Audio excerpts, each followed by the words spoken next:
വിജിലൻസിന്റെ CBI അന്വേഷണ ശുപാർശയ്ക്ക് പിന്നാലെ VD. സതീശന്റെ നേതൃത്വത്തിലുള്ള പുനർജനിയിൽ വീണ്ടും വിവാദം കത്തുമ്പോൾ പറവൂരിലെ യാഥാർത്ഥ്യം എന്താണ്? പ്രളയ ദുരിതാശ്വാസവുമായി ബന്ധപ്പെട്ട 230-ലധികം വീടുകൾ നിർമ്മിച്ചെന്നാണ് കോൺഗ്രസിന്റെ അവകാശവാദം. എന്നാൽ ഒരു സുതാര്യതയുമില്ലാത്ത രേഖകൾ പോലും പങ്കുവയ്ക്കാതെ പെരുപ്പിച്ച കണക്കുകളാണെന്നും വിദേശ ഫണ്ട് പിരിവിന്റെ അടക്കം കാര്യത്തിൽ ചട്ടലംഘനം നടന്നുവെന്നും LDF ആരോപിക്കുന്നുണ്ട്.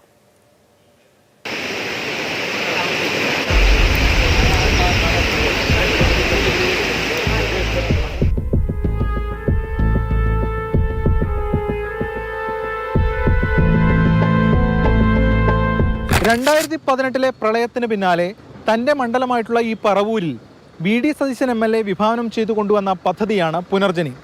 പ്രളയത്തിൽ തകർന്ന വീടുകളുടെ പുനരുദ്ധാരണം ഉൾപ്പെടെയുള്ള കാര്യങ്ങളായിരുന്നു ലക്ഷ്യം. ആ പദ്ധതിയാണ് പിന്നീട് വിദേശ ഫണ്ടിങ്ങിന്റെ അടക്കം പേരിൽ വിവാദത്തിലായതും അന്വേഷണം ഉൾപ്പെടെ നേരിട്ടതും. 230-ലധികം വീടുകൾ പുനരുദ്ധരിച്ച് തയ്യാറാക്കിയെന്നാണ് കോൺഗ്രസ് കണക്ക്. വിദേശ സഹായമടക്കം ഒന്നും നേരിട്ട് കൈപ്പറ്റിയിട്ടില്ല. പണം കരാറുകാർക്ക് കൈമാറി അവരെ കൊണ്ട് ജോലി ചെയ്യിപ്പിച്ച് പൂർത്തിയാക്കിയെന്ന് അവർ പറയുന്നു. വിദേശ ഫണ്ട് ഒരു പൈസ പോലും പുനർജനി പദ്ധതിയുമായി ബന്ധപ്പെട്ട് ഞങ്ങൾ കൈകൊണ്ട് വാങ്ങിയിട്ടില്ല. കോൺട്രാക്ടർക്കാണ് ഫണ്ട് കൊടുക്കണത്. ഞങ്ങൾ മണപ്പാട്ടിൽ ഫൗണ്ടേഷൻകാരെ കൊണ്ട് വീട് പണിതിട്ടുണ്ട്. ജനങ്ങൾക്ക് വേണ്ടി അദ്ദേഹത്തിൻ്റെ കോൺസ്റ്റിറ്റ്യുൻസിയിൽ കുറേ കുടുംബങ്ങൾക്ക് വീട് വേണമെന്ന് ആവശ്യപ്പെട്ടു. അതെല്ലാ മന്ത്രിമാരും എല്ലാവരും ആവശ്യപ്പെടുന്നതല്ലേ. പുനർജനിയുടെ ഗുണഭോക്താക്കളെ അടക്കം അണിനിരത്തിയാണ് കോൺഗ്രസിന്റെ മറുപടി. ഒന്നുമില്ലാതായി, എല്ലാം നശിഞ്ഞ്.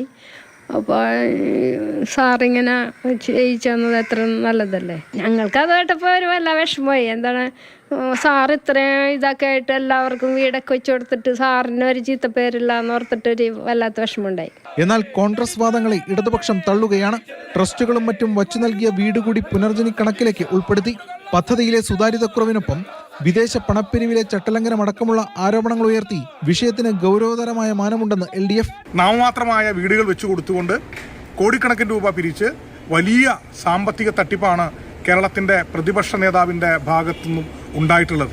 കൂടാതെ ഇളന്തിക്കരയിൽ പുനർജനി ഫ്ളാറ്റ് നിർമ്മിക്കുമെന്ന് പറഞ്ഞ് വർഷങ്ങൾക്ക് മുൻപിട്ട തറക്കല്ലടക്കം കാട്ടി വി.ഡി. സതീശനെതിരെ CPM പോർമുഖം തുറക്കുന്നു. 12 കുടുംബങ്ങളെ താമസിപ്പിക്കാൻ എന്ന് പറഞ്ഞുകൊണ്ടാണ് ഇവിടെ ഫ്ളാറ്റ് നിർമ്മാണത്തിന് വേണ്ടി തറക്കല്ല് ഇവിടെ ഇട്ടത്. പ്രതിപക്ഷ നേതാവ് ശ്രീ വി.ഡി. സതീശനാണ് ഇവിടെ ഒന്ന് തറക്കല്ലിട്ടത്.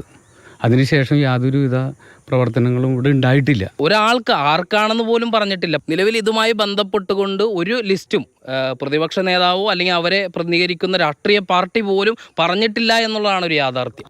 വിദേശത്ത് നിന്ന് കിട്ടിയ സഹായത്തിന്റെ കണക്കെത്ര, അതുവഴി എത്ര വീടുകൾ സജ്ജമാക്കി എന്നീ കാര്യങ്ങളിലും ഇനിയും വ്യക്തത വരാനുണ്ട്. നിയമസഭാ തെരഞ്ഞെടുപ്പ് കൂടി അടുത്തതോടെ പുനർജനി പദ്ധതിയെ ചൊല്ലിയുള്ള വിവാദവും പോരും വീണ്ടും പുനർജനിക്കുകയാണ്, പ്രത്യേകിച്ച് പറവൂരിൽ. വരും ദിവസങ്ങളിൽ ആരോപണ പ്രത്യാരോപണങ്ങളടക്കം വീണ്ടും കനക്കുമെന്ന് തീർച്ച. ക്യാമറമാൻ മനോജ് മടശ്ശേരിക്കൊപ്പം S. രാഗിൻ, മാതൃഭൂമി ന്യൂസ്, കൊച്ചി.